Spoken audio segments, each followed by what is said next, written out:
მოკლედ, მე მგონი დღესაც ასე უნდა დავიწყოთ, ხო, ნენე? როგორც იქნა, კარგი ამბავია.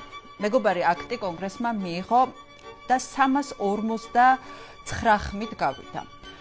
ეს წარმოუდგენლად კარგი მოჩვენებელია ამერიკაში, სადაც პოლიტიკას ახასიათებს ძალიან დიდი დაპირისპირება რესპუბლიკელებსა და დემოკრატებს შორის, ამიტომ ხმათა ამ რაოდენობით გასული კანონპროექტი ნიშნავს იმას, რომ სენატში მას უდიდესი ალბათობით არანაირი პრობლემა არ შეექმნება და არანაირი პრობლემა არ შეექმნება არც მაშინ, როდესაც მას პრეზიდენტმა ტრამპმა ხელი უნდა მოაწეროს. მანამდე შეგახსენებთ, ჩვენ სტუმრებს წარმოგიდგენთ, რომ ეს არის ჩვენი პლატფორმა მისმინე, ვისაც არ გამოგიწერიათ, ძალიან გთხოვთ გამოიწეროთ, გამოყვეთ ასევე Facebook-ზე, TikTok-ზე და Instagram-ზეც და გარდა ამისა, ასევე ძალიან დიდი თხოვნა იქნება ჩემგან, რომ მიაქტიუროთ ჩვენს კომენტარებში, რადგან ძალიან მნიშვნელოვანია თითოეული თქვენგანის მოსაზრება და კითხვები იმ თემაზე, რომელზედაც ვლაპარაკობ და რომელზეც რასაკვირველია დღეს ვილაპარაკებთ. ჩვენი სტუმრები არიან ზაზა ბიბილაშვილი და გია ჯაფარიძე. ძალიან დიდი მადლობა, რომ ხართ ჩვენი პოდკასტის სტუმრები და სანამ მათთან საუბარს დავიწყებ და ერთ რამეს ვიტყვი, რომ როდესაც მე დავიწყო საერთაშორისო პოლიტიკაზე გადაცემის გაკეთება ჯერ კიდევ რუსთავი 2-ში, მაშინ სწორედ ეს მიზანი მქონდა, რომ დაგვენახა ფართო კონტექსტში და ამ ფართო კონტექსტში საქართველოს ადგილი, იმიტომ რომ ნებისმიერი ქვეყანა, არა მხოლოდ ჩვენ არის დამოკიდებული იმაზე, თუ რა ხდება საერთაშორისო პოლიტიკაში, მით უმეტეს მაშინ, როდესაც ხდება ძალიან დიდი გეოპოლიტიკური ძვრები და რასაკვირველია ეს განსაკუთრებით გვეხება ჩვენნაირ პატარა ქვეყანას, რომელიც რაღაცა მტრულ გარემოცვაშია და ჩვენ უნდა ვიცოდეთ იმისათვის, რომ ვიცოდეთ რა მოგველის მომავალში, რა პოლიტიკური ძვრები ხდება ჩვენს გარშემო. და როგორ ყალიბდება ახალი საერთაშორისო ურთიერთობები. ამიტომ ჩვენ ვილაპარაკებთ დღეს რასაკვირველია მეგობარ აქტზე, მაგრამ გარდა ამისა ვილაპარაკებთ იმაზე, თუ რა ხდება ევროპაში და რა ჩვენთვის უკიდურესად მნიშვნელოვანია, რა ხდება უკრაინისა და ამერიკის ურთიერთობებში, იმიტომ რომ ეს პირდაპირ ჩვენზე ახდენს გავლენას, რა ხდება ამერიკისა და რუსეთის ურთიერთობებში, იმიტომ რომ რასაკვირველია ესეც პირდაპირ ჩვენზე ახდენს გავლენას. მოკლედ, ძალიან დიდი მადლობა ზაზა გია და ჩვენ ვილაპარაკებთ დღეს როგორც საერთაშორისო პოლიტიკაზე, ისე ამ პოლიტიკურ კონტექსტში ჩვენს ქართულ პოლიტიკაზე და იმ გამოწვევებზე, რომელიც დღეს ჩვენ გვაქვს. მოდით დავიწყოთ პირველ რიგში მეგობარი აქტით, რომელიც ძალიან მნიშვნელოვანია. პირველი ემოციურად და მორალურად არის ჩვენთვის ძალიან მნიშვნელოვანი, იმიტომ რომ ამ უკიდურესად ხანგრძლივი და დამღლელი სამოქალაქო პროტესტის პირობებში ჩვენ გვჭირდება მუდმივად რაღაც ხელჩასაჭიდი, ის რაღაც, რაც იმედს მოგცემს და გვაგრძნობინებს, რომ უკან მეგობარი გვყავს, რომელიც მხარს გვიჭერს და ამ ბრძოლაში ჩვენთან ერთად არის და არ ვავიწყდებით და ასეთი არის პირველ რიგში ეს კაცი ჯო ვილსონი, რომელმაც პერსონალურად წარმოუდგენლად დიდი როლი შეასრულა, იმიტომ რომ ეს ძალიან კარგად უნდა გვესმოდეს, რომ საქართველოსნაირი პატარა ქვეყანა არ არის როგორც წესი დღის წესრიგში ისეთი დიდი ქვეყნისთვის, როგორიც არის ამერიკა, მით უმეტეს, როდესაც მთლიანად გადატრიალება მოხდა ამერიკის პოლიტიკის და უამრავი რამე შეიცვალა და აი ამ კაცმა გამოიწვია ის კაცი, პირადად ბიძინა ივანიშვილი, რომელსაც ავაზაკს ეძახის და ძალიან დიდი ხანია შრომობს იმაზე, რომ პასუხი აგებინოს იმისთვის, რაც გაუკეთა საქართველოს ამ რუსმა ოლიგარქმა.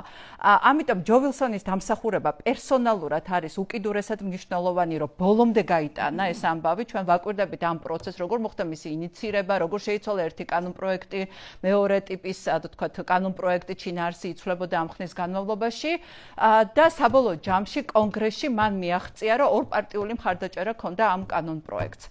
მოდი მოვყვეთ რა არის, რატო უნდა ეს მორალური, ასე ვთქვათ, კმაყოფილება, რაც ძალიან გვჭირდება ასე დროს, კიდევ ერთხელ გავუსვავ ამას ხაზს და მეორე, აი რა არის ეს კანონპროექტი, რატო არის ის საშიში ქართული ოცნებისთვის? ეკა, პირველ რიგში მადლობა მოწვევისთვის და შენს მაყურებელს მივესალმები. მე გეთანხმები აბსოლუტურად მორალურად ძალიან მნიშვნელოვანი იყო მართლა ამ პროტესტს კი ჭირდება ასეთი ტიპის მხარდაჭერა გარედან მე ზოგადად მგონია რომ როდესაც ჩვენ ასეთი ძალიან ეგზისტენციალურ ბრძოლაში ვართ შესული ამ სახელმწიფოს გადარჩენისთვის, ამ სახელმწიფოს დამოუკიდებლობის შენარჩუნებისთვის, არსებობისთვის ბრძოლა ამართლა. ასეთ ბრძოლაში იმის გარდა, რასაც თქვა ჩვენ ქვეყნის შიგნით გავაკეთებთ, აუცილებელი არის რა ხდება გარეთ და ყოველთვის მნიშვნელოვანია რა ხდება გარეთ. ჩვენ შესავალ სიტყვაშიც ეს ახსენე, ანუ იმისთვის რომ ჩვენს ბრძოლას კონდეს წარმატება, არ მგონია რომ საკმარისი იყოს ხოლო ჩვენი ძალისხმევა ყოველთვის დაგვჭირდება, იყოს შესაბამისი ხელსაყრელი ვითარება ჩვენთვის, როცა ჩვენ ვაღწევდით ისტორიულად წარმატებას, ყოველთვის არსებობდა ეს ხელსაყრელი ვითარება და ეს ხელსაყრელი ვითარება შეიძლება შექმნან კონკრეტულმა ადამიანებმა. მორალურად რასაკვირველია იყო ძალიან მნიშვნელოვანი, მე მგონია რომ ასევე ძალიან მნიშვნელოვანი იყო კიდევ ერთი კუთხით. მთელი ამ ხნის განმავლობაში ქართული ოცნება ეწეოდა ამ სრულად აღვირახსნილ პროპაგანდას, რომ ეს არაფერი არის, ეს საერთოდ არანაირად არც გავა, არც ქვედა პალატაში, არც სენატში, ამას პრეზიდენტი ხელს არ მოაწერს და ასე შემდეგ და ეს კაციც ამბობდა ჯო ვილსონი, რომ ამათ გონიათ რომ მე ვიტყუებიო და აღმოჩნდა რომ ამათ კი არ ეგონათ, ეს სრულად შეგნებული ქმედებები იყო მათი მხრიდან, ეს იყო სრულად შეგნებული პროპაგანდა, ატყუებდნენ პირველ რიგში საკუთარ მომხრეებს, ატყუებდნენ იმ ადამიანებს, რომლებიც თქვათ ორჭოფობდნენ და რა თქმა უნდა, უნდათ აი ამ ბუნდოვანების, ნიჰილიზმის, იმედგაცრუების დათესვა, პროტესტის მონაწილე ადამიანებში, რომ ნუ არაფერს აზრი არ აქვს, იქ მაინც არაფერი არ იქნება. აღმოჩნდა რომ ეს ასე საერთოდ არ არის.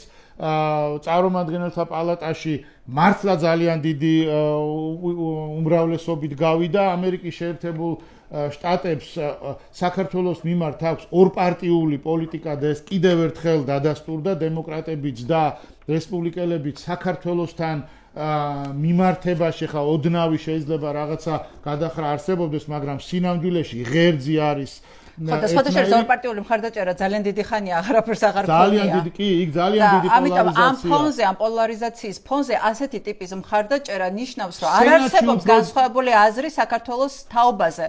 არ არსებობს განსხვავებული აზრი ქართულ ოცნებასთან და ივანიშვილთან დაკავშირებით. თუ არსებობს და სენატში უფრო დიდი უმრავლესობა მოლოდინია, რომ სენატში უფრო დიდი უმრავლესობა იქნება. შეიძლება 100 სენატორია ვიცით 85-90 შეიძლება ასეთი მხარდაჭერა გქონდეს სენატში მეგობარ აქც, ანუ იქ კიდევ უფრო დიდი უმრავლესობა არის მოსალოდნელი.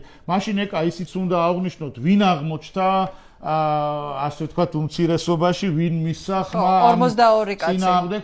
ამ 42-ში ძალიან მნიშვნელოვანია ვინ არის. ამ 42-ში არიან ზუსტად ანუ ქართული ოცნების მხარდამჭერები აღმოჩნდნენ, ეგრეთ წოდებული აი ეს პროგრესული დემოკრატები, აი ყველანაირი პროგრესისტები, ხო, ანუ რაღაცა, ასე ვთქვათ, აი ვოუკიზმის ისევე როგორც მაგას, ისეთი წარმომადგენლები. ისევე როგორც მაგას ყველაზე უფრო უცნაური წარმომადგენლები. ეხლა მეგობარ აგძეც და ორი სიტყვით რომ ვთქვათ, იმიტომ კი არა რომ ანუ ისინი რაღაც ქართული ოცნების მიმართ სენტიმენტებით გამოირჩევიან, უბრალოდ ეს ხალხი ფიქრობს, რომ საქართველოს საერთოდ არ არის მათი ინტერესების სფეროში. თავისი დღის წესრიგი აქვს და ამ დღის წესრიგის გამო ხო, მაგრამ ესე იგი ვინ აღმოჩნდა ისე ქართული ოცნების მოკავშირე, ესე ძალიან საინტერესოა. ეხლა ეს მეგობარი არის ლათინური ნიშნებით აბრევიატურა, რომელიც ქართულად დაახლოებით როგორ შეიძლება ითარგმნოს, ეს არის საქართველოს დამოუკიდებლობის, მედეგობის, ანგარიშვალდებულების მშენებლობის შესაძლებლობათა გაძლიერების და მობილიზების აქტი. ანუ ეს მეგობარი უბრალოდ რაღაცა ქართული სიტყვა მეგობარი კი არ აიღეს, ეს არის ინგლისური სიტყვებისგან გაკეთებული აბრევიატურა, რომელიც ასე ოსტატურად, ასე ლამაზად შემოგთავაზეს ჩვენმა მართლა ნამდვილმა მეგობრებმა. ეს არის რასაკვირველია ქართველი ხალხის მიმართ მეგობრობის აქტი, რა თქმა უნდა, ეს არის ქართველი ხალხის მიმართ მეგობრობის გაწვდილი ხელი, ეს არის ქართველი ხალხის მხარდაჭერის კიდევ ერთი გამოხატულება და რასაკვირველია ის მიემართება ქართული ოცნების წინააღმდეგ, იმიტომ რომ ქართული ოცნება წარმოადგენს აი ამ საკანონმდებლო აქტის მიხედვითაც ანტიქართულ, ანტიეროვნულ, ანტისახელმწიფოებრივ, ანტიევროპულ, ანტიდასავლურ და რუსულ პროჩინურ და პროირანულ პოლიტიკურ ძალას. ამაზე ოდნა მოგვიანთ მანამდე ზაზასთან მინდა ამ თემის გაგრძელებაში და პოლიტიკაში რა გავლენა ექნება შიდა პოლიტიკისთვის ამ აქტს, იმიტომ რომ მოდ გავიხსენოთ ეს ზარქუას ცნობილი გამონათქვამი, რომ გავიჭირვოთ 20 იანვრამდე, ანუ სანამ მოხდება პრეზიდენტ ტრამპის ინაუგურაცია და თლიანად ამით იყო გავსებული ქართული პროპაგანდის ასე ვთქვათ მესიჯები, რომ აი ეხლა ტრამპი მოვა და ყველაფერი დაალაგდება და ჩვენ ანტიამერიკელები კი არა ვართ მხარდამჭერები ამბობდნენ, არამედ გვჯერა რომ აი ტრამპი ხა მოვა და გვაჩვენებს ჩვენ როგორი მეგობრები ვართ. და ამის შემდეგ მართალი რო ვთქვათ და გულწრფელად რო ვილაპარაკოთ ის რაც მოხდა ტრამპისა და ზელენსკის შორის როგორც განვითარდა რაღაცა პერიოდის განმავლობაში უკრაინისა და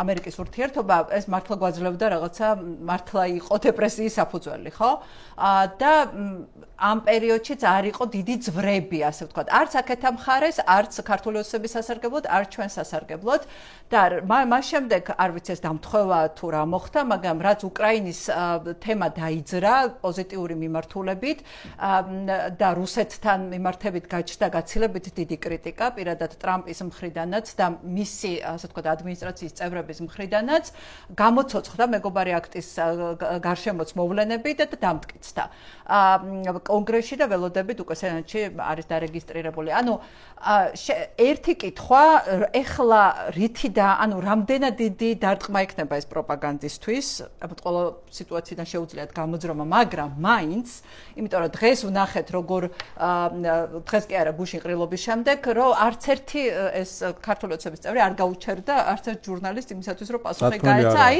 ეხლა რაღაც იტყვით, ხო? აი ეს რამდენად დიდი დარტყმა ამათთვის მიუხედავად იმისა, რომ დარწმუნებული ვარ, რომ ესენი მუშაობდნენ ვაშინგტონში და ძალიან ბევრი ფულით დახარეს. რა თქმა უნდა.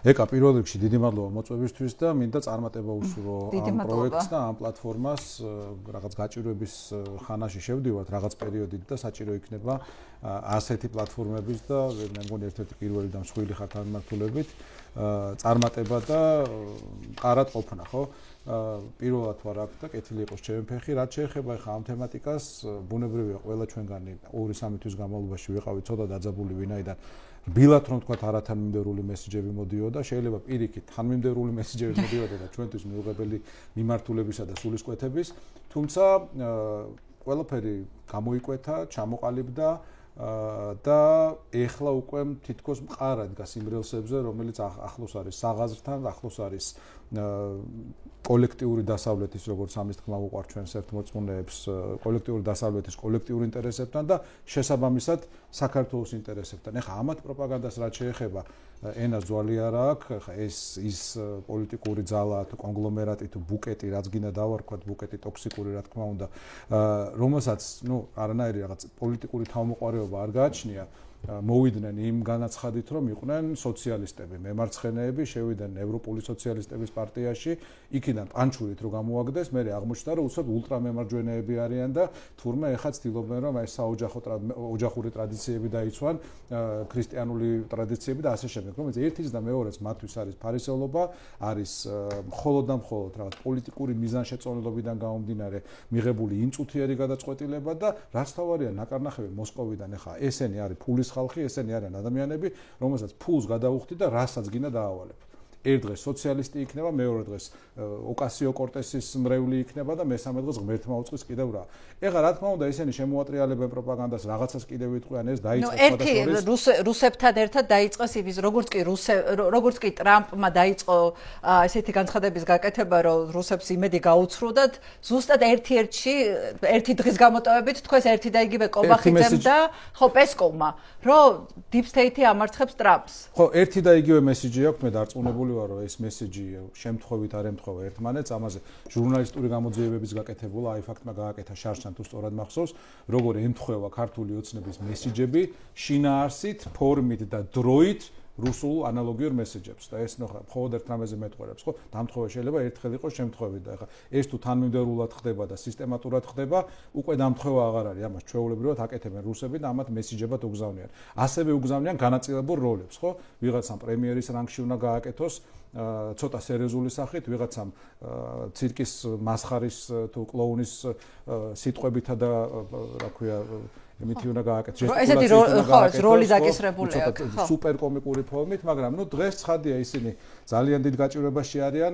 ხუმრობ ბოლო რამდენიმე დღეა რომ ქართულმა ოცნებამ მოახერხა ის, რაც აქამდე ალბათ არავის მოუხერხებია. ამერიკაში ბოლო 30 წელია მართლა მზარდი ფორმით ხდება პოლარიზაცია. რო დაიწყო, ალბათ რეიგანის დროსაც კი იყო უკვე დაწყებული ეს ტენდენცია, გაღრმავდა კლინტონის დროს რესპუბლიკელებსა და დემოკრატებს შორის აი ეს უბსკრული და მას მერე უარესობა არის და დღევანდელ დღეს ალბათ სამწუხაროდ ჩვენთვის და დემოკრატიული დასავლური სამყაროსთვის მაქსიმუმზეა ამერიკაში პოლარიზაცია. აი ამ ვითარებაში ბიძინა ივანიშვილმა, მადლობა მას და ქართულმა ოცნებამ მოახერხეს ის, რომ შეარიგეს Deep State და ტრამპის თვალი. შეარიგეს ამ Deep State-მა და ტრამპმა ჩაკიდეს ხელი ერთმანეთს და თქვას რომ აი ამანდე და უნდა უტიროთო და მე გავარჩიოთ ერთმანეთში საქმეო, ხო? ასევე შეარიგეს ერთმანეთში ოკასიო კორტესი და რა ქვია იმ ხალხს მარჯორი ტეილორი, ხო, აი ხო რაღაც სიურეალიზმი აბსურდია, მაგრამ ეს უკიდურესი მემარცხენე ვოუკი ჩემთვის ყოვლად მიუღებელი აბსოლუტურად ყველაფერში, რასაც ამბობს და არანაკლებ მიუღებელი ეს მარჯორი ტეილორ გრინი, იზოლაციონისტი, პრორუსი ფაქტიურად, ხო, ესენი შეარიგეს. კარგი ის არის, ხა კითხვა ის იყო, ხო, ჩვენთვის რას ნიშნავს და პოლიტიკურად. ჩვენთვის ეს ძალიან, საკვანძოდ მნიშვნელოვანია, რა თქმა უნდა, სულისკვეთებისთვის ერთი მხრივ, მაგრამ მეორე მხრივ რას ნიშნავს? ნახე, აქ თუ არ არის დასავლეთი, ჩვენ რაც არ უნდა გავაკეთოთ. ჩვენი ბედი არის განწირული, სამწუხაროდ, ხო? აქედან 1921 წელს და მანამდე ჯერ გერმანელები გავიდნენ 18-ში, ხო? ჭანდაბას გერმანელები რო გავიდნენ, შემოვიდნენ ბრიტანელები ბაქოდან და ცოტა ხანი თავი ქუჩი ქონდა. ბრიტანელები რო გავიდნენ აქედან, დროის საკითხი იყო რუსები როდის შემოვიდოდნენ. ჩვენ ახლა შეიძლება რა თქმა უნდა შევისწავლოთ პირველი რესპუბლიკის ისტორია, გვექნა რა გვესწავლა და გვეფიქრა რა შეიძლება განსხვავებული გაეკეთებინა ნოე-ჟორდანიას, ნოე-რამიშვილს, იქ უროტაძეს მოსკოვს და ასე შემდეგ, ხო, მაგრამ სინამდვილეში დიდ სურათში ეს იყო განწირული, ვინაიდან აქედან რო გავიდა დასავლეთი და რო შემოვიდა რუსეთი, უბრალოდ დროის საკითხი იყო, ჩვენ აი შორაპანთან ვიბრძოლებდით ხოლოდ თუ მე კიდე გაიმართებოდა სამტრედიასთანაც და კიდე იმაში რა ქვია, ხო, რაღაც ჯაპანაშიც ვიბრძოლებდით პირობითად, ხო? აი ეს იყო განსხვავება. დღეს თავარი სიგნალი ამ აქტის არის ის, რომ რაც რუსეთს უნდოდა, რომ აი ამ კლოუნებით, ამ მართლა საძაგელი, არაქართული, არაღირსეული, მიუღებელი ველური საქციელით, რიტორიკით, ძალადობით, არადემოკრატიულობით, აი ამ ყველაფრით დასავლეთი არა მხოლოდ გაეძევებინა, არამედ აი ემოციურად დასავლეთს გული აეცრუებინა აკავრობაზე, ეს აქტი გვეუბნება, რომ ეს არ მოხდება. ამერიკა აქ რჩება და სენატში სხვადასხვა ამ აქტს როგორც ითქვა უკვე სახელიც ეცვლება, უფრო კონკრეტდება, რომ ეს იქნება საქართველოს ირანის შეუცვლად ეს სახელი. ეს არის ოფიციალური სახელი, ხო? ოფიციალური სახელი. ემატება ასე მიამატეს, მიამატეს, ხო, რომ ეს იქნება საქართველოში რუსეთის, ჩინეთის და ირანის გავლენების წინააღმდეგ მიმართული აქტი. ძალიან კონკრეტული რაღაცაა, ხო? ეს უკვე რას ნიშნავს? ეს უბრალოდ ის კი არა, რომ მხოლოდ ქართველებს ვეხმარებით, რაც რა თქმა უნდა პირველ რიგში მნიშვნელოვანია, არამედ ის, რომ მათი ამერიკელების ინტერესია ამაში, რომ აი ამ ტერიტორიაზე, ამ ქვეყანაში, ამ სახელმწიფოში, სადაც ადამიანების 80-90%-ს თავისი თავი ევროპელად მიაჩნია, ევროპის ნაწილად მიაჩნია, დასავლური კულტურული, ცივილიზაციური სამყაროს ნაწილად მიაჩნია, აქ ამ ქვეყანაში ფეხი არ მოიკიდოს ისეთმა ძალებმა, ისეთმა ანტიცივილიზაციურმა ძალებმა, როგორიც არის რუსეთი და რა ვიცი, ამ შემთხვევაში ირანის რეჟიმი და ირანელ ხარს არ ვერჩით ცხადია, ხო? მაგრამ ირანის რეჟიმი რუსეთის შემთხვევაში მე მგონი გამიჩნდა ძალიან ძნელია ხალხის და ხელისუფლების. მე მგონი უფრო სწორი იქნება თუ ვიტყვით არა ჩვენი ცივილიზაციის, ასე ვთქვათ, ხო? კი ბატონო. ანუ ჩვენ ვეკუთვნით იმ ცივილიზაციას, რომელიც დგას რამდენიმე საყრდენზე: ბერძნული დემოკრატია, რომაული სამართალი, ქრისტიანული მორალი. როგორც კი და ეს არის დასავლეთი, როგორც კი დასავლეთის ნაკლებობა ჩნდება აქ ამ სივრცეში, მაშინვე რევიზიონისტული ძალები, რომლითაც ჩვენ გარშემორტყმული ვართ სამწუხაროდ და პირველ რიგში რუსეთი უნდა ვახსენოთ, ცდილობენ რომ ეს ვაკუუმი ამოავსონ. ეს მოხდა ხსენებულ 21 წელსაც და ეს არის მომხდარი თუ გავყვებით ახლა ჩვენს ისტორიასაც 1453 წლის აღმოსავლეთ რომის იმპერიის დაცემაც ჩვენთვის უბედურებას მოასწავებდა და 1466 წლიდან ერთიანი სახელმწიფო უბრალოდ აღარ არსებობს, ვიდრე 1918 წლამდე, ხო? და მერეც როცა ვაკუუმი გაჩნდა, მხოლოდ არასრული 3 წელი ვიარსებეთ, ხო? და ამ ზუსტად ეგ არის და ზუსტად რაც ამას ვამბობდი მეს რომ ხა ჩვენ აქ რამდენიც არ უნდა ჩვენი ორგანიზებული კოლექტიური ძალისხმევა გავწიოთ, ჩვენ გვჭირდება ხელსაყრელი საერთაშორისო ვითარება, რომელიც ახლა ისიც ფაქტია, რომ ძალიან დიდი ხნის განმავლობაში ჩვენთვის არ დამდგარა, ხო? ახლა იგივე ევროპის კავშირის მაგალითი რომ ავიღოთ, ევროპის კავშირი დღეს აქეთ გთხოვს, რომ იქნებ რამე გავაკეთოთ, ევროპის კავშირი კარი გააღო და მომზადით ამ კარშიო და ჩვენ ვეუბნებით, არა, მაგრად მოგვიკეტეთ, მან შემოსვლა არ გვინდაო, მაშინ როდესაც ახლა 2009 წელს ახალი გადახდილი მქონდა ბოლო ომი რუსეთთან, როცა ჩვენ აღმოსავლური პარტნიორობის პროგრამა მოგცეს, რომელსაც სულ ვამბობ, რომ ეს იყო ვიჯექით მგზავრებად რკინიგზის სადგურში, სადაც არასდროს მატარებელი არ ჩამოივლიდა და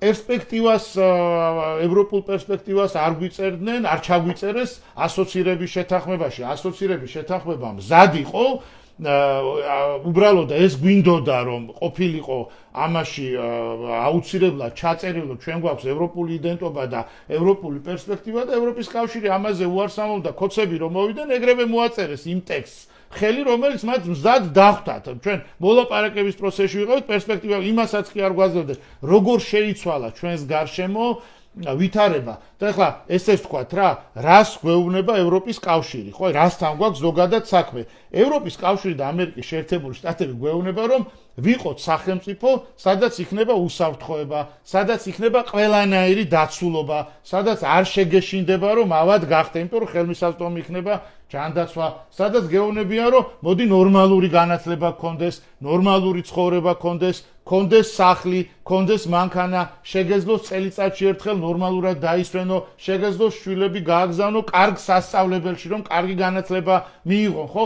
და აი ამას რომ გვთავაზობთ, კეთილდღეობას, დაცულობას და ჩვენი საერთაშორისო პარტნიორები რომ არიან 35 წლის განმავლობაში პოლიტიკურად, ეკონომიკურად, ფინანსურად, დიპლომატიურად როგორ გვეხმარებოდნენ, გვინარჩუნებდნენ მაგალითად არაღიარების პოლიტიკას, ხო? ამაზე გვეუბნებიან, რომ ესენი არ არიან ჩვენი მოკავშირეები, მეგობრები და მოყვარეები და ვიზე გვეუბნებიან, რომ არის ჩვენი პარტნიორი, მოკავშირე და მეგობარი. ქვეყანაზე, რომელსაც ოკუპირებული აქვს საქართველოს ტერიტორიების 20%, ქვეყანაზე, რომელმაც ჩვენს მიწაზე საკუთარი სახლებიდან გამოყარა რამდენიმე ასეული ათასი ჩვენი მოქალაქე ქვეყანაზე რომელიც 200-ზე მეტი წელია ყელამდეა ქართველების სისხლში ქვეყანაზე რომელიც დღესაც ადმინისტრაციული განყოფი ხაზის გარდა იტაცებს ჩვენს ტერიტორიებს ხო ქვეყანაზე რომელიც თვე არ გავა რომ არ მოიტაცოს საქართველოს მოქალაქე ქვეყანაზე რომელიც წელი არ გავა 2008 წლის აგვისტოს მერე რომ არ მოგვიკლა საქართველოს მოქალაქე ხო აი ამ ქვეყანაზე გვეუბნებია რომ ეს არის ჩვენი მოყვარეო ვისგანაც თავს ვიცავთ ვისგანაც ვცდილობთ რომ გავთავისუფლდეთ 200-ზე მეტი წელია ამაზე გვეუბნებია რომ ეს არის ჩვენი მოკავშირეო არა მხოლოდ ამას გვეუბნებიან საერთოდ ბოლო ხანებში რაც ხდება შეურაცხყოფა გამოწვევა ყველა ჩვენგანისთვის. აი მართლა აპოლიტიკური რო იყო, მართლა რო გინდოდესო წიგნები იკითხო, ფილმებს უყურო, კონცერტებზე იარო, რა ვიცი, სპორტს მისდიო და ასე შემდეგ. აი შემოვა შენთან სახლში, საძინებელში და გამოგიყვანს ისეთ რაღაცას იტყვის. ხო, აი გეუნება ყობახიძის პირით, რუსი გეუნება, რომ 9 აპრილს 1999 წელს თურმე რომელიღაც გაუყოლმა უცხო ძალამ მოაწყო აქ სასაკლაო. რუსმა კი არა, უცხო ძალამ, ხო? და უცხო ძალა ვინ არის დღევანდელ პროპაგანდაში არის დასავლეთი. გამოდის რომ დასავლეთმა მოაწყო ეს. დასავლეთმა აი იგივე ამბობენ აფხაზეთზე. იგივე ამბობენ, სულ პირდაპირ ისიც კი იყო, რომ ანუ რეალურად მერაბ პოსტალო ზვიად ანუ რაღაცა ხონდა, რაღაცა ლიმიტი ხონდა, კონდეს ამ ტიპებს ლიმიტი არ აქვს, ხო? ადამიანებზე, რომლებიც მთაწმინდაზე ყავს ეს დაკრძალული ეროვნული გმირი ამაზე გეუბნებიან რომ ესენ პროვოკატორები იყვნენ რომ ამათმა მოაწყეს სინამდვილეში სასაკლაო. ანწუხელიძეზე გეუბნებიან რომ ვიღაცის პიარისთვის უაზროდ მკვდარი გიორგი ანწუხელიძე ხა. როგორ უნდა გაბედოს ვიღაცამ ასეთი რაღაცის თქმა, ხო? ეხლა რაც შეეხება მე მინდა ეხლა ძალიან ეს გასაგებია ყველაფერი აი დასავლეთი რატო უნდივართ ჩვენ რატო გჭირდება ჩვენ დასავლეთი მაგრამ მინდა რომ კიდე კარგად ავხსნათ ამ კუთხით ანუ ჩვენი როლის შესახებ, იმიტომ რომ თუ ქვეყანას და მით უმეტეს პატარა ქვეყანას არ აქვს როლი მოძებნილი თავისთვის, რა როლსაც ის შესთავაზებს დასავლეთ ამერიკა იქნება თუ ევროპა, შეიძლება ერთ სხვა შესთავაზოს, მეორე სხვა, ისე ძალიან ძნელი იქნება მისთვის, რომ მუდმივი დაინტერესების რეჟიმში ყავდეს პარტნიორები. ეს ასია, ადამიანურ ურთიერთობებშიც ეს ასია. მაგრამ სანამ ამას გავარჩევთ, ეს სხვათა შორის ძალიან საინტერესო თემაა და მაგალითებსაც მოვიყვანთ, უახლოეს მაგალითებსაც მოვიყვანთ, მანამდე აი ისევ ამ მეგობარ აქც რო დაუბრუნდეთ და სანქციების თემას რო დაუბრუნდეთ. ხო, ერთი თემა ხო იყო ასეთი, რომ ან როგორ უწევს პროპაგანდის შეცვლა ქართული ოცნების წარმომადგენლებს. ჯერ იყო რომ ამერიკასთან დაკავშირებით რომ 20 იანვრამდე მოვითფინოთ, მერე ტრამპი ებძვის Deep States და Deep State-მა დაამარცხა ტრამპი, თუ რადგან ეს მეგობარი აქტის მიღება გახდა შესაძლებელი. მეორე იყო რომ სანქციები არ იქნება კახაკალაძის ისა, ცნობილი გამონათქვამი, ცნობილი წინასწარმეტყველება და მეორე ის რომ ვის ეშინია ამათი სანქციების. არა და სანამ ეს ეხლა შალვარამიშვილის პირით თუ უცნობის ესეთი იაფასიანი პროპაგანდისტების პირით იტყოდნენ, მანამდე წუწუნებდნენ სანქციებზე. აქეთ ირაკლი რუხაძე ამტკიცებდა რამდენად რთულია ეს სანქციები ადამიანისთვის და მე კახიშვილის ცოტა ხნის წინ, მაგრამ როცა უკვე სანქციების სერიოზული სანქციები ასე თქვათ დამოკლეს מחვილით დაადგათ თავზე კიდევ უფრო სერიოზული, იმიტომ რომ აქამდე ძალიან სერიოზული სანქციები ამ ქვეყნის მოქალაქეები არ უნდა დაგვავიწყდეს ეს ბანდის მეთაურები არიან ისეთ სიაში, საიდანაც ვერასოდეს ვერ ამოვლენ და არის ფაქტობრივად არიან მთელი ცხოვრების განმავლობაში სტიგმატიზირებულები, ხო? მე არ მეგულება არც ერთი ოცნების მომხრე ან თუმეტეს ჩინოსანი, რომელსაც არ აქვს გააზრებული თუ რა ბრძოლაში არის შესული. მე არ მეგულება ესეთი.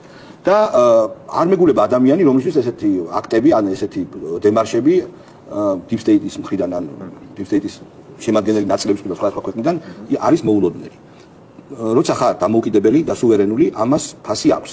ფასი არ არის დიდი და ჩვენ დარწმუნებული ყავით ნაცებო და მათთან დათანაბრებო ლიბერდებილებო, რომ ქართველი ხალხი ამ მიზეზს, ამ ორ შაუს გადაიხდის. მე ნდეთ მეგობრებო, ვისაც ჩემი და ჩვენ ტელევიზიის ოდნავ ყველაფერი არის კარგად და კარგად იქნება. სანქციები ძალიან საშუალო, ჩვენ არ დაუსანქციებთ.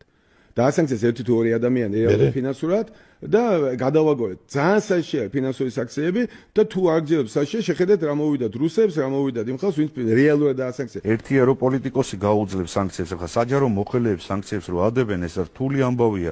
იმ ჩვეულებრივმა ჩინოვნიკმა რა ქნას, მე არ ვსაუბრობ პოლიტიკოსები, პოლიტიკური თანამდებობა, ვისაც უკავი ისინი თავის გზას გამონახავენ, მაგრამ მინისტრები, მინისტრის მოადგილეები, მოსამართლეები, ეს ხომ ხვალზე გმად ოჯახებზე იქნება და როდესაც შენ მე წლომას არ მაძლევ თანხაზე, ესე იგი შენ მე მტოვებ ჯანმრთელობის უზრუნველყოფის გარეშე.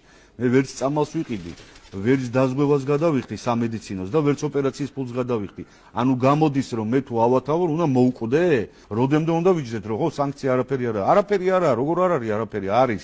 მე ნდეთ მეგობრებო, ვისაც ჩემი და ჩვენ ტელევიზიის ოდნავ ყველაფერი არის კარგად და კარგად იქნება. ამათი ამბავი გასაგებია, მაგრამ აი ამათი ამომრჩეველი რას ფიქრობთ, როცა ერთ დღეს ეუბნებიან, რომ ვიზა ლიბერალიზაციას არ დავკარგავთ, მეორე დღეს ეუბნებიან, რომ ვიზა ლიბერალიზაცია ჩვენ არაფრად არ გვიღირს და პატრიოტიზმი გვირჩევნია, ანუ პატრიოტები ვირჩევთ სუვერენიტეტს ვიზა ლიბერალიზაციის საწინააღმდეგოდ.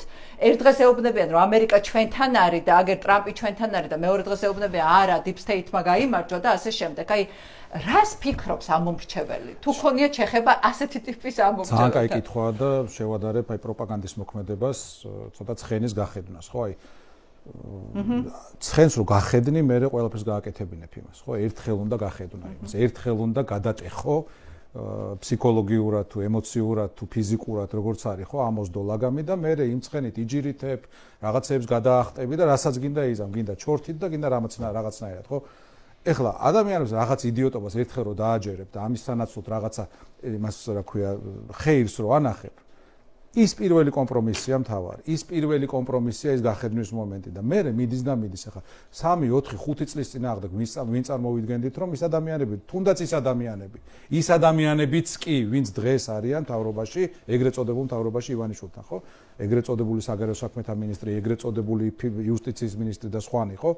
ხო, ვიცნობდით ამას, ზოგთან ურთიერთობა ქონდა, ზოგთან ის იყო, ხო ვერ წარმოვიდგენდით რომ აი ესე ყველანაირ შუბლის ზახს გაიწყვეტდნენ და აი ამაზე მოაწერდნენ ხელს, მაგრამ არსებობს ეთყობა ის რაღაც მომენტი, როდესაც მეფისტოფელთან დებ ამ ხელშეკრულებას სინდისზე ამბობ უარს და უკვე ხსნილია, ყველაფერს აკეთებ. ეხლა ძალიან მარტივი კითხვა მაქვს, წეგან გიაც საუბრობდა და შენც ამბობდი აკა რომ აი რუსეთთან როგორი ტიპის ურთიერთობა აქვს ამათ, ხო? მარტივი კითხვა მაქვს. მთელი პროპაგანდა აქვს დაწყობილი იმაზე. რომ რუსეთს უნდა ველაპარაკოთ, აბა, ომი გინდა ძმაო და რა მაინტერესებს და რუსეთს თუ უნდა ველაპარაკო? Deep State-ს არ უნდა ველაპარაკო? ხო მარტივი კითხვა. მე აღმოვაჩინე. Deep State არა, ჯერეთ იმ დღეს რომ ბაზრობდა ესე რა ქვია, კობახიძე გამოვიდა და Deep State-ის წარმომადგენელი იყო მოსულიო და რაღაცას ხვდოდა რა. დახურულ კარს მიღმა. და მარტივი კითხვაა, ხო, აი Deep State-ის წარმომადგენელი თუ ყავს, ესე იგი უფროსიც ხო ყავს, ვინც ამას ავალებს, რომ ხა მიდი კობახიძესთან და დაავალე რომ ომში ჩართო საქართველო.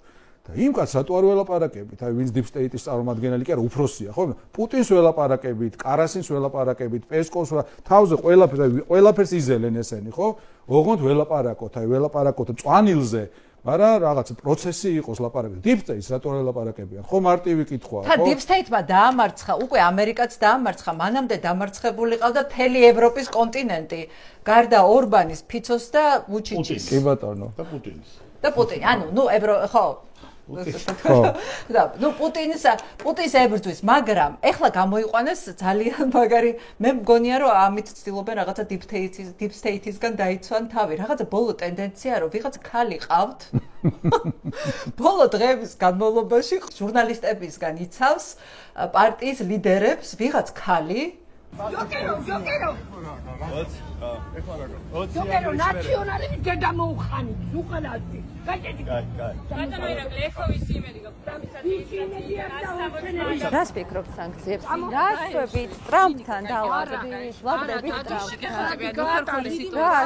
ხალბატონი რომ დაცვათ ამოიფარეთ, ეს თქვენ არ გეუხერხულებათ? ეს არტაკანი მეცამ. აი, ხალბატონი ზინა დაგელაპარაკებ. ხალბატონი ზინას ნაირი არც ერთი არ ხარ თქვენ. ბატონო ირაკლი, ნერვიულობთ სანქციებზე? ივანიშვილმა დაგამშვიდათ რამით, ბატონო ირაკლი? აუ, რას?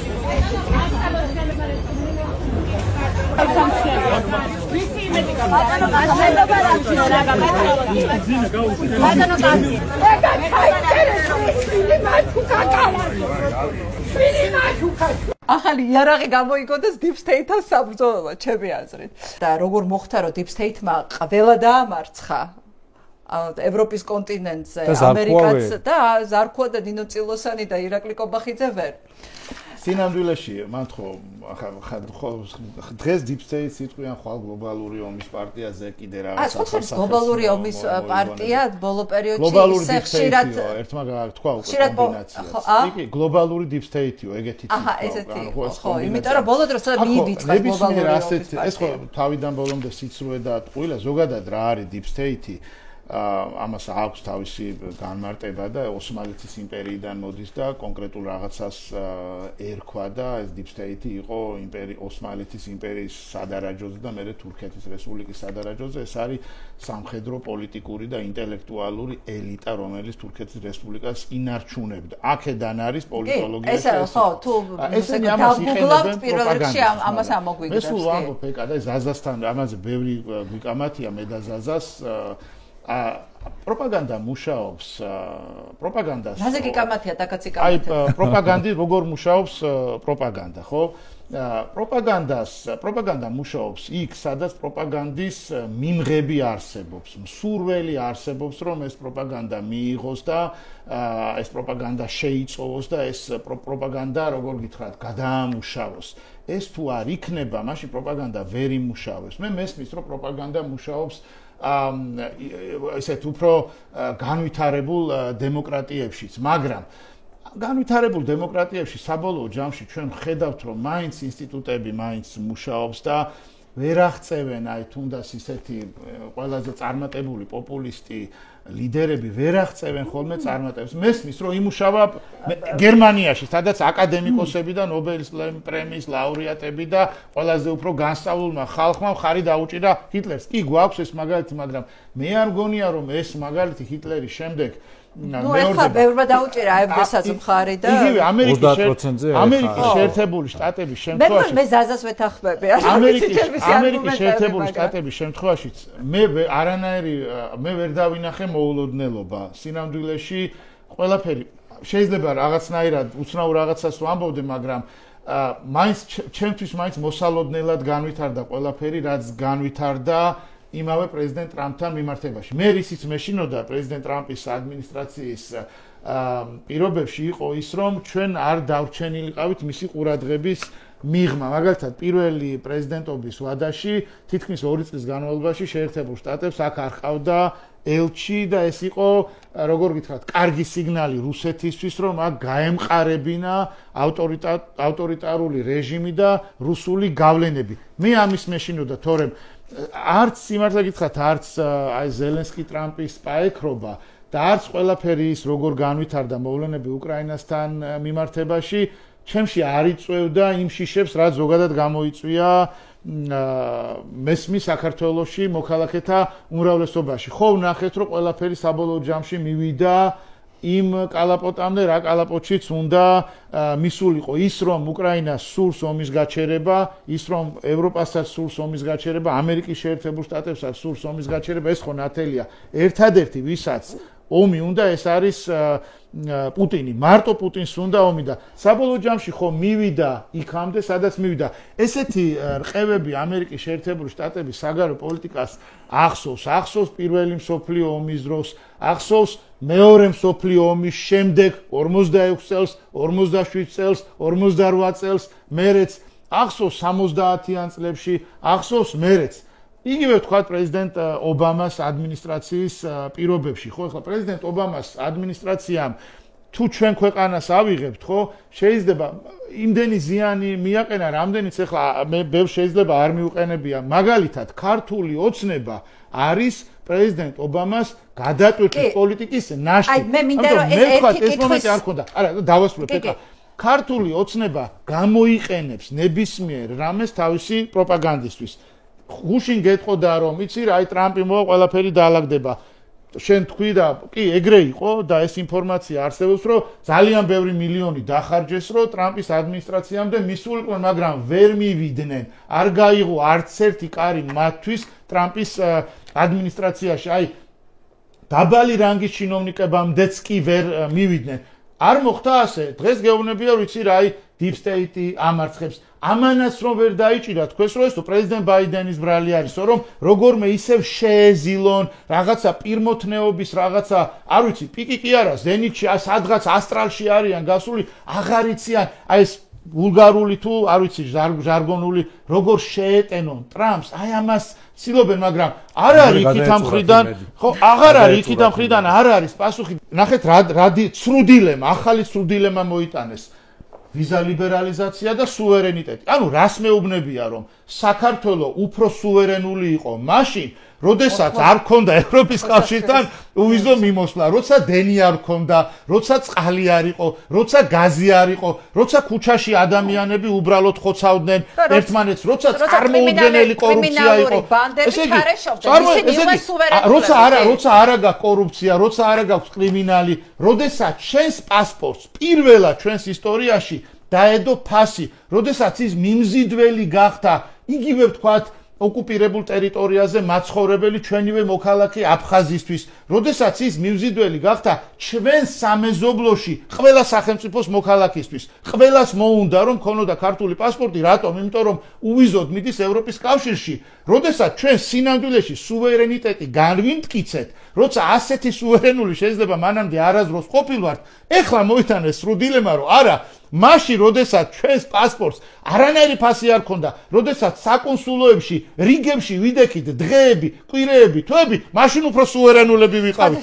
აი ნახეთ, სრულ დილემა. მუშაობს მაშინ, ბოდიში ზაზა, მუშაობს მაშინ, როდესაც მიმღებსაც უნდა რომ ეს მოისმინოს. ვინ არის ქართული ოცნების, უბრალოდ რა არის ქართული ოცნების მთავარი მოკავშირე? გაუნათლებლობა და სიღარიბე. მე თუ ღარიბი არა ვარ 50 ლარად ხმას არ გავყიდი. მე თუ გაუნათლებელი არა ვარ, აი ამ სიგიჟეს უბრალოდ არ შევჭამ. აი ამ ტყულს ესე მარტივად ვერ მომატყუებენ. რას გვეუბნებიან ჩვენი პარტნიორები? ვიცხოვრობ კეთილდღეობაში. და თუ კეთილდღეობა რა არის? რომ მაწყობს ასეთი პროპაგანდა დავიჯერო. ეს სხვა ამბავია. კიდე კორუფციულ სქემაში თუ არიან, ამას ვამბობ. ქართულ ოცნებას მომხრე არ ყავს. ქართულ ოცნებას ყავს ბენეფიციარები, ვინც არიან აი ამ კორუფციულ სქემაში. ესენი ყველანი აი ამ პროპაგანდით ატყუებენ უბედურ ხალხს. მათი ძარცვის ხარჯზე მდიდრდებიან და ინარჩუნებენ ძალაუფლებას, რომ აი ეს სიმდიდრე შეინარჩუნო. ისევ იმას უბრუნდები. მთავარი მოკავშირეები, გაუნათლებლობა, სიღარიბე, რას გვთავაზობს ევროპის კავშირი? რას გვთავაზობს ხუდება თუ რას გვთავაზობს ევროპის კავშირი? ზაზას უნდა ვახადოთ, მაინტერესებს. დავასრულო, ევროპის კავშირი გვთავაზობს კეთილდღეობას. არავინ იქნება ისეთი გაჭირვებული, რომ 50 ლარად ხმა გაყიდოს. ევროპის კავშირი გვთავაზობს რას კიდევ განათლებას, რომ ვერავინ მოგატყუებს ისეთი მარტივი ტყუილებით, რა ტყუილებითაც დღეს ქართული ოცნება ატყუებს ადამიანებს. აქ გავჩერდები, რამდენი გინდა ილაპარაკე. არა, მე მაინტერესებს რა შეართავხდები და ზაზას. ხო, არ ვიცი პრინციპში ეგრეა კამათობ და არ ვიცი ახლა მე უბრალოდ პროპაგანდაზე. არა, რაზე იცი, აი გაგახსენებ რა. მე სულ გეუბნები რომ და ზაზას სწორად გქონდა, სწორი მიგნება აქვს რომ რაზეც დგას ქართული ოცნება, ეს არის პროპაგანდა. ქართული ოცნების ძალაუფლების 50% არის. ხო, მაგრამ რაღაცა პროპაგანდა როგორ მუშაობს, მე მგონი ამაზე ზაზა მეუბნებოდა რომ პროპაგანდა, ზაზა ამბობს რომ პროპაგანდამ შეიძლება იმუშაოს ისეც განათლებულ საზოგადოებაშიც კი როგორიც იყო მაგალითად გერმანია 30-იან წლებში და მე ვამბობ რომ არა, ეს პროპაგანდა მუშაობს იმ საზოგადოებაში, სადაც არ არის საბაზისო პოლიტიკური განათლება და სადაც არ არის კეთილდღეობის ელემენტარული სტანდარტები. წინა პოლიტიკური მოწყობა. ზაზას ბანაკში ხარ შენ ესე გამოვანო საკამათო თემას არ არის ეს პრინციპში. არა, კამათოს გულისხმობ ჩვენ მსჯელობთ, ახლა ჩვენი კამათი სინამდვილეში არაზრუს კამათი არის, ჩვენ მსჯელობთ ხოლმე. არა, ჩვენ უფრო ხო, ამ პროპაგანდაზე, ანუ იგივე ქართული ოცნების შემთხვევაში სულ ამბობდით, რომ თუ გახსოვს ქართული ოცნების ხელისუფლებაში მოსვლიდან პირველი რამდენიმე წელი ამათ ჰქონდათ ერთ-ერთი ყველაზე უფრო წარმატებული პროპაგანდისტული მესიჯი, რომ ქართულ ოცნებას პიარი არ უარგა. ეგ იყო გენიალური მიგნება, ანუ ყველაფერს აფუჭებდნენ, ქურდობდნენ, ყაჩაღობდნენ, ყლელებს ქუჩაში უშვებდნენ, საგარეო კურსს ცვლიდნენ, ჩვენ სპეცრაზმელებს კლაუდენ, რუსებს გადასცემდნენ ჯარისციას და ასე შემდეგ. და ამბობდნენ, რომ თქვენ უბრალოდ არ იცით, რამდენ კარგს ვაკეთებთ, იმიტომ რომ პროპაგანდა არ გვივარგა. 2014-15 წელი იყო აი ერთი ცინიკური პროპაგანდისტული კამპანიის ერთ-ერთი თვალსაჩინო მაგალითი იყო, როდესაც დახატეს რაღაცეები დიდ ბანერებზე, მართლა აი რაღაცეები დახატეს, კაცმა არ იცის რა იყო იქ. მთელი საქართველო აი გზაზე მიდიოდი ავტობანზე და რაღაცა ეხატა და ეწერა ასე შენდება ქვეყანა. აი რა შენდება რა, აი საიდან მოიტანე ხო? და მთელი ის იყო, ხო აი მაგალითად მიშას დროზე ამბობდნენ, რომ ის კაციო და მართალიც იყო, ხო რაღაც დაუმთავრებელ ობიექტებს ხსნიდა, როგორ ახსნიდა, ხო აი მივარდებოდა და არ არის დამთავრებული, რა მნიშვნელობა აქვს და გახსნიდა, გაჭრიდა ლენს, გამართავდნენ რაღაც პრესკონფერენციას და ასე შემდეგ. ეხლა ქართული ოცნება რას აკეთებს? 12-13 წელია დაუმთავრებელ ობიექტებს კი არა, დაპირებებს ხსნიან. დახატავენ რაღაცას, გააკეთებენ სიუჟეტს, ჯერ იმედზე, მერე სადღაც, მერე ვიღაც ექსპერტს კითხავენ და კამპანიას აწარმოებენ იმაზე, რაც არ არსებობს. აი მაგალითად, თბილისის იპოდრომი ბიძინა ივანიშვილმა ქართული ოცნების პროპაგანდას რო შევხედოთ, 4-ჯერ გადასცა ქალაქს. ანუ 4 სრულფასოვანი PR კამპანია ჩატარდა პროპაგანდისტულად. აი რა მაგარი კაცია, როგორ გადასცემს იმას რა ქვია, აი ამ იპოდრომს ქალაქზე, არც ერთხელ არ გადაუცია. ერთი ტრაქტორი როგორც შეიყვანეს 5 წლის წინ, თუ რამდენი წლის წინაც იყო, ისევ დგას ის ტრაქტორი იქ. არაფერი არ ხდება, მაგრამ 4-ჯერ გააკეთეს, იგივე იყო ლაგუნაზე, ხო? ბევრი რაღაცა მოხდა ასეთი და ეს არის ამათი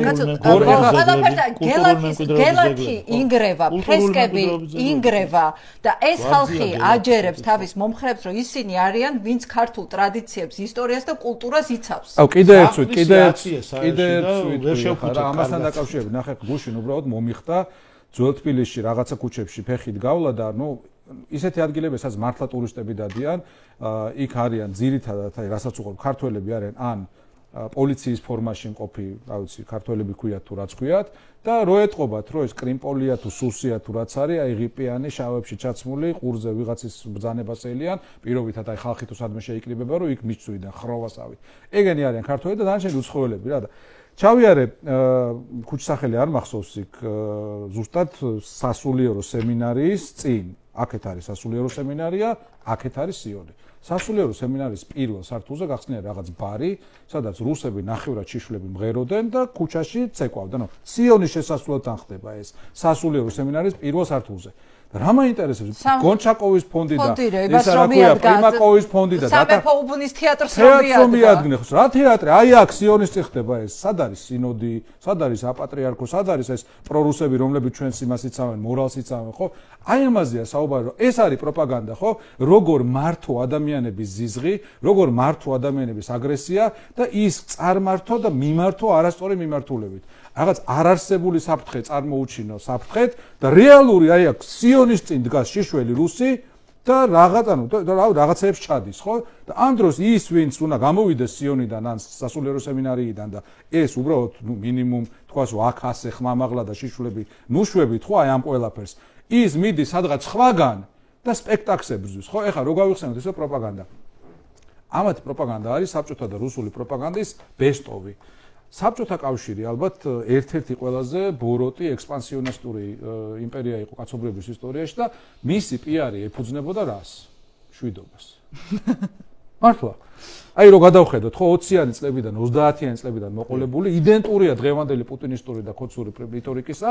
გეუბნებიან, აი რო მაშინდელი ნიანგები და რა ჟურნალებიც იყო, აი კომისიც კი კარიკატურებშიც კი ჩანს, ხო?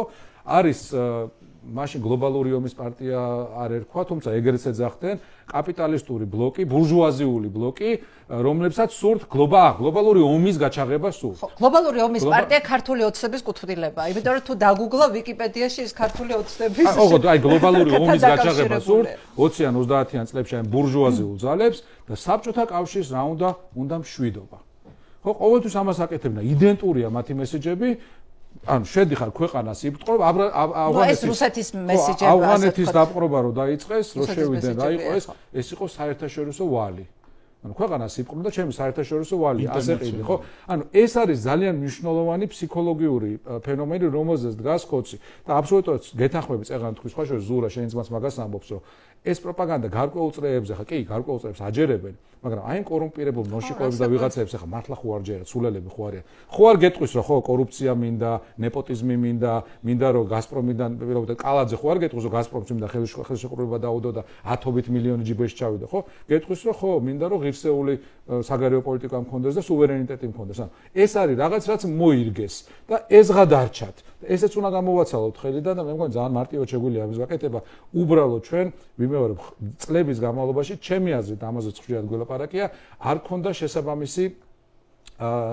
სწორი ტაქტიკა და სტრატეგია როგორ გამკლავებოდით პროპაგანდას. აი მაგალითად ისინი გვეძახდნენ მკვლელებს, ჩვენ ვეძახდით უნიათოებს და ეხლა ის საშუალო სტატისტიკური ობივატელი რო ხარ. ვის აირჩევ მკვლელს თუ უნიათოს?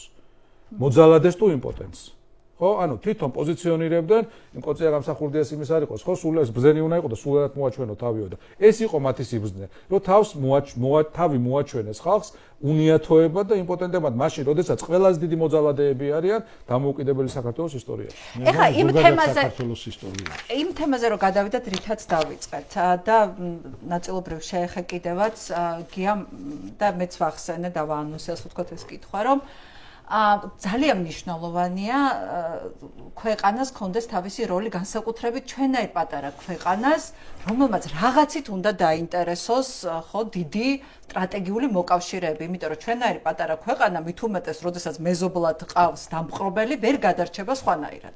ხო, ამიტომ გამომდინარე იქედან რომ აუცილებელია მოერგო იმიტომ რომ ამერიკა მაინც ყველაზე მნიშვნელოვანი პარტნიორი იყო აქამდე ჩვენთვის, რომლის ყველაზე დიდი იმედი გქონდა, საქართველოს ყოველთვის არგებდა ამ როლს იმ თქვა დღის წესრიგს, რომელიც ჰქონდა სხვადასხვა ადმინისტრაციას. ახლა დავიწყოთ ბუშის ადმინისტრაციიდან, ხო? ბუშის ადმინისტრაციის მთავარი დღის წესრიგი იყო ექსპორტი დემოკრატიის სხვა ქვეყნებში და აი გავრცელება ამ დემოკრატიული ღირებულებების და წარმატებული მაგალითის შექმნა და მაშინ სწორედ სააკაშვილის ხელისუფლებამ მოახერხა ის, რომ ისეთი წარმატებული მაგალითის შექმნა, რომ იწოდებოდა როგორც დემოკრატიის შუქურა და მოახერხა ის ამ პატარა ქვეყანამ, რომ ამერიკის პრეზიდენტი ჩამოიყვანა, იმიტომ რომ საქართველო იყო ზუსტად ისეთი წარმატებული მაგალითი, რომელიც ჯდებოდა ბუშის ადმინისტრაციის დღის წესრიგში, იყო საჩვენებელი მაგალითი, ხო? ობამას ხელისუფლების ადმინისტრაციის დღის წესრიგი იყო, რომ რუსეთთან გადაეტვირთა და საქართველოსნაირ ქვეყნებს თავის ტკივილი არ შეექმნათ მისთვის. და იმ დღის წესრიგს ბრწყინვალედ მოეგო, რაღაც უცნაური სიტყვა თქვი, მე მგონი ბრწყინვალედ მოერგო ივანიშვილი, რომელმაც თავიდანვე დაანონსა ძალიან ნათლად და მკაფიოდ, რომ ჩვენ არ უნდა ვიყოთ პრობლემა დასავლეთსა და რუსეთს შორის ურთიერთობებში. პირდაპირ ხო, პირველივე დღეებში თქვა ეს რაღაც და ზუსტად ეს იყო ის, რაც ჭირდებოდა ობამას ადმინისტრაციას, როდესაც მან რუსეთთან ადმინისტრაციას ევროპაში გადატვირთა ამერიკაზე ვლაპარაკობ და მე ევროპა ცალკე განვიხილოთ ობამას ადმინისტრაციისთვის. ამიტომ ძალიან იმ მოთხოვნას, მათ შორის ევროპის მხრიდანაც დღის წესრიგს ივანიშვილი მოერგო ფანტასტიკურად. მოვიდა ტრამპის ადმინისტრაცია, ხო? და ტრამპის ადმინისტრაციას არც ბუშის დღის წესრიგი აქვს. არც ობამას დღის წესრიგი არ აქვს და არც ბაიდენის დღის წესრიგი არ აქვს. მას აქვს თავისი დღის წესრიგი და ისევ ამბობ, მე მგონია, რომ ეს ამ კაცის პირადი დამსახურება, როგორ მიაწოდა საქართველოს თემა ტრამპს.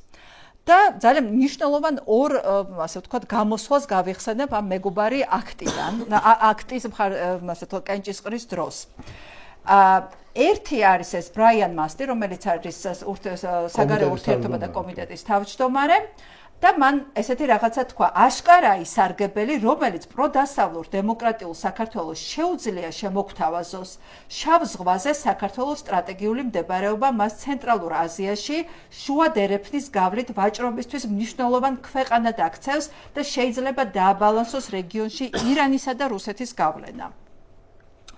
ახლა ჯო ვილსონი რას ამბობს? ივანიშვილი ბლოკავს ამერიკას შუა დერეფნიდან და უწყვეტს კრიტიკულად მნიშვნელოვან მინერალებზე წვდომას ცენტრალურ აზიაში, რომლის შემადგენელ ქვეყნებსაც ასევე სურთ იყვნენ ამერიკისა და დასავლური ცივილიზაციის მეგობრები. ანუ გაჩნდა ძალიან მნიშვნელოვანი რამდენიმე სიტყვა: რუსეთი, ირანი, ჩინეთი, მინერალები. და ანუ ამ соусით ანუ ასეთი როლი მოგვარგეს მათ და ეს როლი უნდა მოვირგოთ ბოლომდე, იმიტომ რომ ჩვენ უნდა მოვახდინოთ ჩვენი როლის ადაპტაცია იმასთან, რაზეც არის მოთხოვნი, რაზეც არის დაკვეთა, ხო? ეს ეხა რამდენად აი შუა დერეფანი და ასევე შავ ზღვაზე ამერიკის ინტერესები. ეგ აბსოლუტურად გეთანხმები. ყველა ნაწილში, პირველი რომ რა თქმა უნდა ჩვენ არ ვილჩევთ ამერიკის შეერთებული შტატების ადმინისტრაციას, ილჩევენ ამერიკის შეერთებული შტატების მოქალაქეები და მით უმეტეს ახლა პრეზიდენტ ტრამპის ადმინისტრაციის პირობებში მე მქონდა განცდა რომ ის შეიძლებოდა ყოფილიყო ჩვენთვის უფრო უკეთესი ვიდრე იყო წინა ადმინისტრაცია და ამაზე მე მაქვს რაღაცა გარკვეული ჩემი არგუმენტები, მაგრამ რაც შეეხება ახლა გეოპოლიტიკურ ნიშას კი მე მგონია რომ ყველა სახელმწიფოს სჭირდება რომ იპოვოს რაღაცა თავისი გეოპოლიტიკური ნიშა. ამ გეოპოლიტიკურ ნიშასთან დაკავშირებით მე ვფიქრობ რომ ჩვენ პრინციპში იმის დაბრუნება გვჭირდება, რაც ყოველთვის გვქონდა და რისი გაქრობაც გადაწყვიტა ქართულმა ოცნებამ. ჩვენ თუ გადავხედავთ სოფლიოს ისტორიას, ჩვენ ვართ იმ რეგიონში, სადაც მე-15 საუკუნის შუა პერიოდამდე იყო გეოპოლიტიკური ცენტრი ალბათ მთელი სამყაროში. ყველა დიდი რელიგია, უდიდესი რელიგიები აქ ამ რეგიონშია დაბადებული, შეგვიძლია ამ რეგიონს უწოდოთ ფართო მედიტერანე, ან შეგვიძლია უწოდოთ მეგა შავი ზღვა, დიდი შავი ზღვის რეგიონი ამ რეგიონში ჩვენ მქონდა როლი და ეს ამ როლით ჩვენ ვიყავით წარმოდგენილი ზოგადად სოფლიოში. რა იყო ეს როლი? ჩვენ ვაკავშირებდით ერთმანეთს კონტინენტებს, ვაკავშირებდით ერთმანეთს ცივილიზაციებს, ვაკავშირებდით ერთმანეთს დასავლეთს და აღმოსავლეთს, ჩრდილოეთს და სამხრეთს. ამ გეოპოლიტიკური ცენტრის ცვლილება ხდება მე-15 საუკუნეში, როცა კონსტანტინოპოლი დაეცემა, შავი ზღვა ჩაიკეტება და წარმოიდგინეთ დასავლეთიდან მოსული ვაჭრები და აღმოსავლეთიდან მოსული ვაჭრები ერთმანეთს ვერ ხვდებიან. ის პორტები, რომელიც 26 საუკუნის წინ ბერძნებმა მთელ შავ ზღვაზე დაარსეს, გახდა უფუნქციო, იქ არ ხდება ეს აღებმიცემობა, ეს ვაჭრობა წყდება და საქართველოს მიმართ ინტერესი იკლებს, განსაკუთრებით მას შემდეგ, რაც კონსტანტინოპოლის დაცემიდან რამდენიმე ათეულ წელიწადში დასავლეთმა აღმოაჩინა ეგრეთ წოდებული ახალი სამყარო. კოლუმბუსი, ვაშკო და გამა, მაგელანი ინდოეთამდე მივიდნენ ზღვით და აი ამ გეოპოლიტიკურმა ცენტრმა გადაინაცვლა ატლანტიკის ოკეანეში. ჩვენ ამ ჩვენი გეოპოლიტიკური ნიშის დაბრუნებას ვიწყებთ მას შემდეგ, რაც პირველი მსვლელობა გვაქვს პირველი მსოფლიო ომის შემდეგ, როცა ჩვენს გარშემო დიდი იმპერიები დაიშალა, რუსეთის იმპერია და ოსმალეთის იმპერია, ასევე ავსტრია-უნგრეთის იმპერია, მაგრამ ამან არ გასტანა დიდი ხანი. მე ვართ ამ 70 წლიან წარმოუდგენელ ტყვეობაში და საბჭოთა რუსეთის დაშლის შემდეგ ჩვენ თავიდან გვიჩნდება გეოპოლიტიკური ნიშის პოვნის შესაძლებლობა და ჩვენ ეს გავაკეთეთ 1999 წელს, როცა გავხდით აპრილში ევროსაბჭოს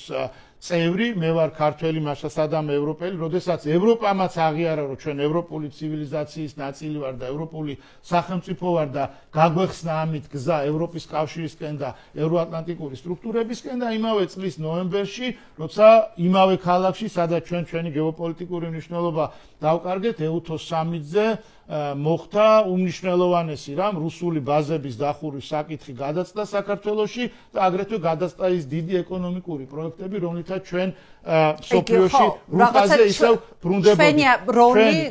ამას მერე მოყვა უკვე ჩვენი მხრიდან დაკარგული დროის აღდგენის მცდელობა, რაც აკეთებდა პრეზიდენტი სააკაშვილი, იმიტომ რომ ჩვენ დავკარგეთ დიდი დრო, მაშინ როდესაც იგივე ბალტიის ქვეყნები გაცილებით ჩვენზე წინ წავიდნენ ერთნაირი სასტარტო პოზიციებიდან, ისინი უკვე იყვნენ ევროპის კავშირის და ნატოს წევრები. პრეზიდენტი სააკაშვილი შეეცადა, რომ ჩვენივე გაფანტული დრო როგორმე უკან დაგვებრუნებინა, მაგრამ არ ვიცი რამდენ ერთხელაც გავიხსენეს და ახლაც მინდა გავიხსენო ჩემი ასეთი არ ვიცი რამდენად მართალია თუ არ არის მართალი, მაგრამ კისინჯერს მიაწერენ იმას, რომ თითქოს ის სააკაშვილზე ამბობდა, რომ მოდისო რაღაც ვიღაცა ტიპი, რომელიც დიდ ბიჭებთან შემოდისო, ოთახშიო, რომლებიც მაგიდასთან ხედანო და ცდილობს, რომ პოკერით თვითონაც ითამაშოსო.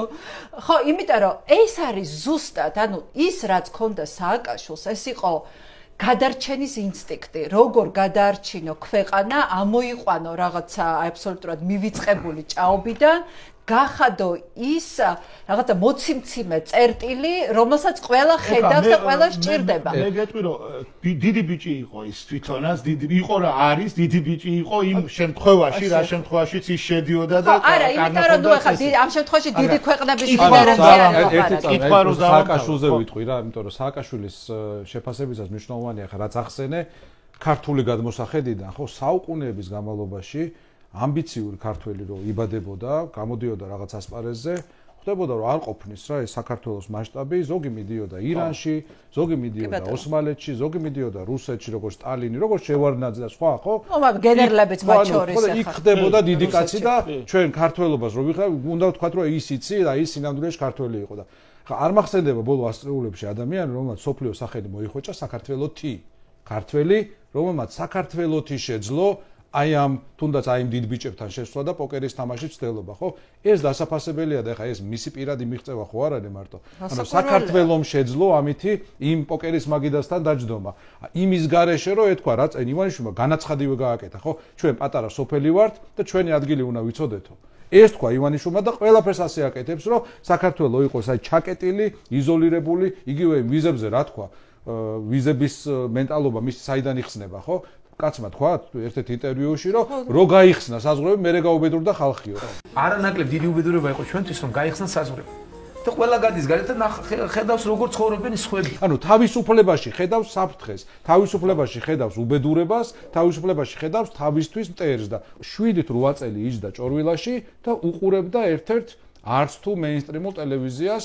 აი ეგ არის მისი თვალსაჩინო. და აი ამ თვალსაჩინოში უნდა დაგვაბრუნოს. ანუ ეს სურათი რო აჩვენოთ რა, ანუ არის მე ერთ რამეში შეიძლება ვერ თუ არ ვიცი როგორც გავიგე, მე მაინც გონია რომ აი ის მიღწევა რომელიც იყო მე მაინც გონია რომ ინდივიდუალურად სააკაშვილის დამსახურება იყო ისევე ხო ისევე როგორც არა მარტო სააკაშვილისთვის ხო არ იყო ქვეყნის მიღწევა იყო ხო არასწორად გამიგია ხო ანუ დავაზუსტოთ ხო ანუ მისი ინდივიდუალური კონტრიბუცია იყო ძალიან მნიშვნელოვანი ისევე როგორც მგონია რომ დიდ ბიჭებთან იჯდა შევარნაძეს ოღონდ ის იჯდა როგორც სხვა არა მისი ქვეყნის წარმომადგენელი ისწავლა თამაშის წესები და მერე ცდილობდა რომ ამ წესებით როგორც უკვე საქართველოს ლიდერს ეთამაშა იმ დიდ ბიჭებთან ანუ ნაცნობობა მეგობრობა მოდიოდა იმ დროიდან, როდესაც საქართველოს მოღვაწე იყო. კი ბატონო, მიშამ თავისით მოახერხა რომ ეს რაღაცეები ჩამოეყალიბებინა და აი ეს სურათი ხლა რაც ზაზამ დახატა. ესე იგი ჩვენი ლიდერები ერთი ნაწილი რა ჩვენ ბევრი ლიდერი არ ყოლია დამოუკიდებელ სახელმწიფოში, ხო? ესე იგი ვცდილობთ დავიბრუნოთ ჩვენი გეოპოლიტიკური ნიშა და ამ დროს მოდის სხვა ივანიშვილის სახით, რომელიც ცდილობს რომ ეს გეოპოლიტიკური ნიშა როგორმე არ დავიბრუნოთ. მთელი მცდელობა არის მიმართული ამისკენ და აი რაც მათ აღნიშნეს, აი დღეს სად ვართ. მაშინ როდესაც რუსეთმა სრულმასშტაბიანი სამხედრო აგრესია განახორციელა უკრაინის წინააღმდეგ და ის არის საერთაშორისო სანქციების ქვეშ. მაშინ როდესაც ირანი არის საერთაშორისო სანქციების ქვეშ. მაშინ როდესაც პრეზიდენტი ტრამპი ამერიკის შეერთებული შტატების მთავარ მოწინააღმდეგედ თვლის ჩინეთს და არა რუსეთს. რუსეთი მას მიაჩნია რომ არის დაღმავლობის, დაკნინების გზაზე. აქედან არის სწორედ მისი განცხადებები გრენლანდიასთან დაკავშირებით სინამდვილეში ეს ეხება არქტიკას. რუსეთმა გამოაცხადა რომ ჩინეთი არის არქტიკული სახელმწიფო, როცა ჩინეთი საერთოდ არ ესაზღვრება არქტიკას. არქტიკა არის სავსე მინერალებით, არქტიკა არის სავსე ბუნებრივი რესურსები და ყველაზე დიდი საზღვარი არქტიკასთან აქვს რუსეთს. ყველა ტრამპის განცხადება სინამდვილეში მიემართება არქტიკას, მიემართება მინერალებს. სწორია, ესია ზუსტად. ხა შეიძლება მას ფორმები არ უარგა, შეიძლება ყურს რაღაც არასწორად ხვდება, თორე ყველა ეს განცხადება სინამდვილეში როგორც ის ფიქრობს იქიდან გამომდინარე არის სრულიად გამართლებული. თუ მას ჩინეთი მიაჩნია თავარ მოწინააღმდეგედ, ბუნებრივია უნდა რომ ომი რომელიც უკრაინაში მიმდინარეობს, იქ არ ხარჯავდეს ძალებს და მთელი ძალები გადართოს იმავე ჩინეთზე და ჩინეთს რო დაუბრუნდეთ. თუ ირანის სანქციების ქვეშ არის, რუსეთის სანქციების ქვეშ არის, დასავლეთსა და აღმოსავლეთს შორის მაშინ რჩება კიდევ საზღვაო გზა, რომელიც არის დროში ძალიან გაწელილი და რომელიც სარგებელს აძლევს ჩინეთს და ეს არ უნდა. მაშინ რა გზა არის კიდე დამაკავშირებელი დასავლეთსა და აღმოსავლეთს შორის? გზა რომელიც გადის საქართველოსზე. ეს გზა რჩება, ეს არის შუა დერეფანი, ეს არის ცენტრალური დერეფანი. ამ ცენტრალური დერეფნის იდეის ერთ-ერთი უმნიშვნელოვანესი რგოლი არის ანაკლიის პორტი. ანაკლიის პორტს გავიხსენოთ ასევე ახსენეს კონგრესში მეგობარი აქტივისტი და ანაკლიის პორტს მხარს პირველად ახსენებს შევარნაძე და მე მიშამ ფაქტობრივად დაუთმო მთელი სიცოცხლე ამ ანაკლიის პორტის მშენებლობას კონსტიტუციაში ჩაწერა. პირველი რას დაარტყა ივანიშვილმა ანაკლიას? მოვიდა თუ არა? ანაკლი არის უმნიშვნელოვანესი რგოლი იმისთვის რომ ჩვენ აი ამ შუა დერეფნის პროექტში კონდეს ჩვენი უმნიშვნელოვანესი ფუნქცია, რომ ვიპოვოთ ის გეოპოლიტიკური ნიშა, რომელიც ისტორიულად ქონდა. ამ ანაკლიის პროექტს კიდე ერთი კომპონენტი აქვს, რომელიც პრაქტიკულად ყველას დავიწყებული აქვს და შეიძლება არც აღნიშნულა ასე პირდაპირ. რა ერქვა ამ ანაკლიის პროექტს? ერქვა ლაზიკა, ხო? ლაზიკა არის ძალიან მნიშვნელოვანი სახელდება, რომელსაც ამ შემთხვევაში აქვს გეოპოლიტიკური განზომილება.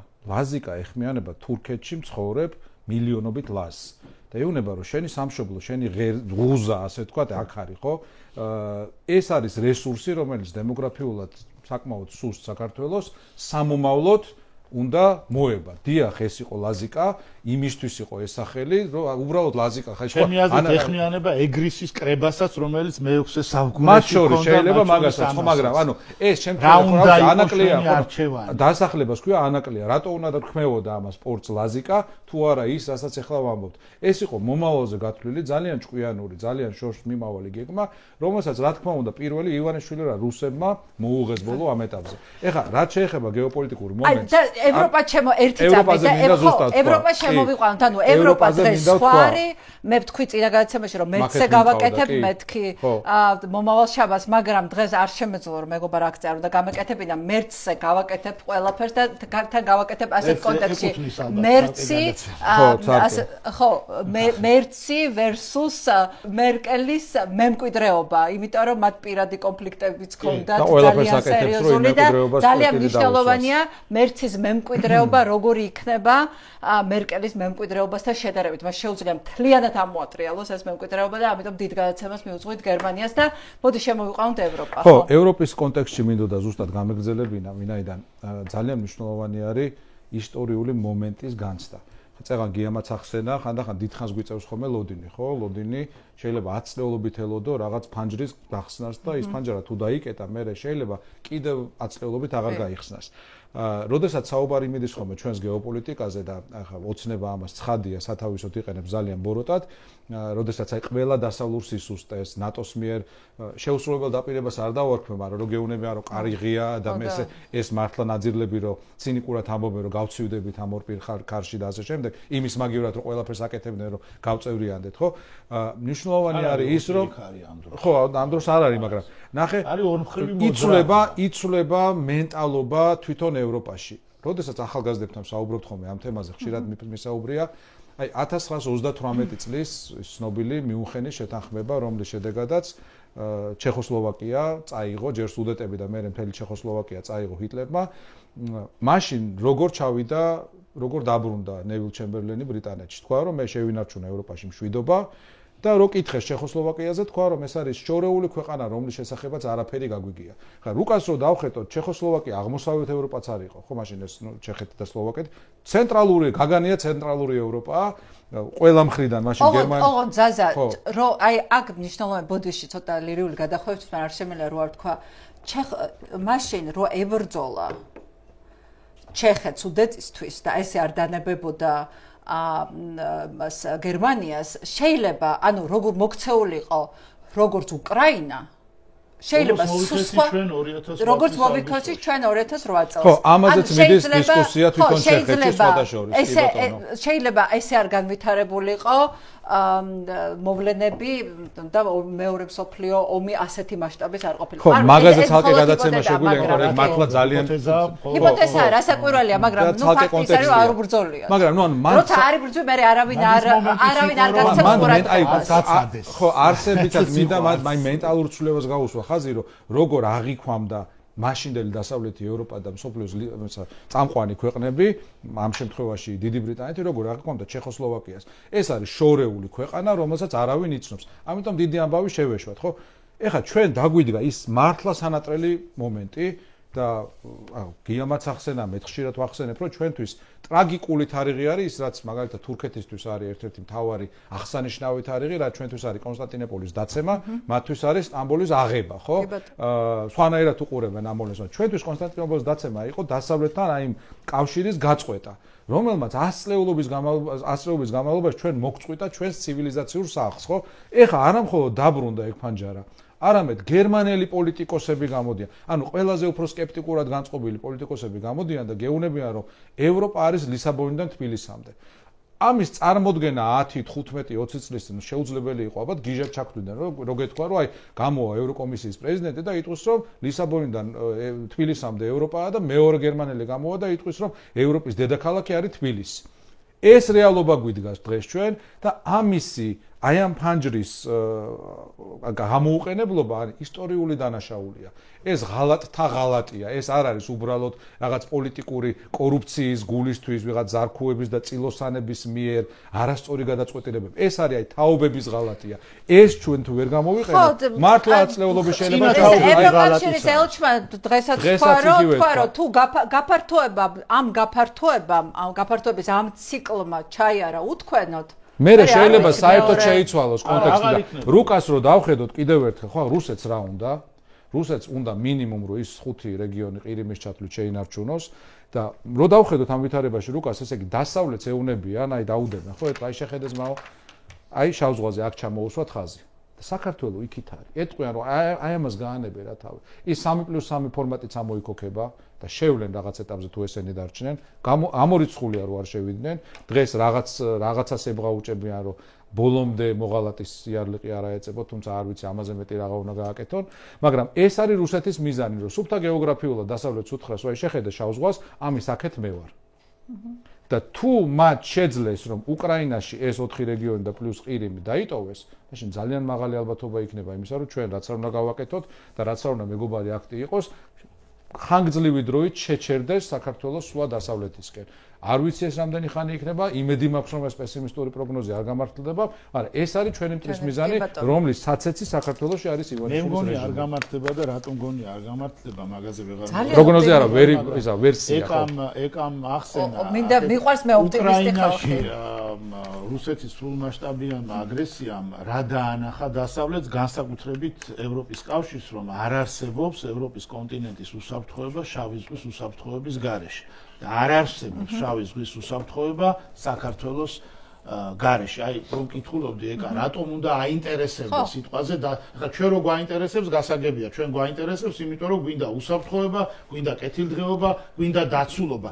დასავლეთს რა ინტერესი შეიძლება გქონდეს საქართველოში? ერთი რომ აი ცენტრალური დერეფანი და მეორე მასაც უსაფრთხოების თემა, რომ შავი ზღვის უსაფრთხოება ისეთივე მნიშვნელოვანია მისი უსაფრთხოებისთვის, როგორც მაგალითად ბალტიის ზღვის უსაფრთხოება, რომელიც ფაქტობრივად ნატოს ტბად იქცა შვედეთის და ფინეთის ნატოში გაწევრიანების შემდეგ. შავი ზღვის უსაფრთხოების გარეშე ევროპული უსაფრთხოება არ არსებობს და არ არსებობს შავი ზღვის უსაფრთხოება საქართველოს გარეშე. აი ეს თუნდაც ბევრი სხვა რაღაცაც არის, ვეღარ მოვასწრებ დღესაობას.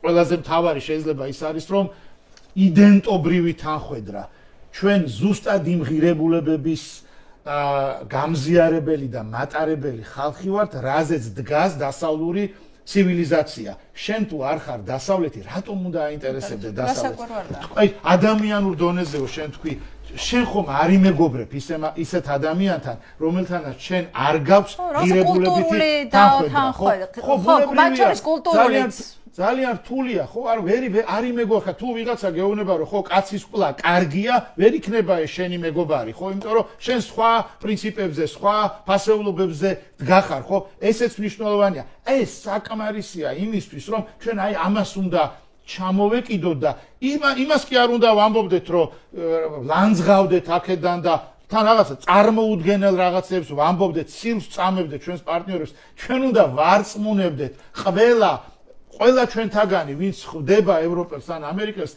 იმაში უნდა ვარწმუნებდეთ, რომ აი ჩვენ იდენტობრივი ისა გვაქვს ერთობა, რომ შავი ზღვის უსაფრთხოება ასეთი მნიშვნელოვანია, რომ შუა დერეფანი თუ არ იქნება Nord Stream 1, Nord Stream 2 რა იყო, გააუქმა მათ შორის ევროპული ერთ-ერთი მერკელი ახსენეთ, ხო, მისი ამბავი იყო, ხო? მთელი მუშაობა მიდიოდა იმაზე, რომ საქართველოს ხმა არ ამოეღო, ხო? რომ ჩვენი როლი, სწორედ სადაც აი შუა დერეფანში რო ვიძეთ, არანაირი შუა დერეფანი, აგერ რუსეთიდან ვატარებთ ყველაფერს, ხო?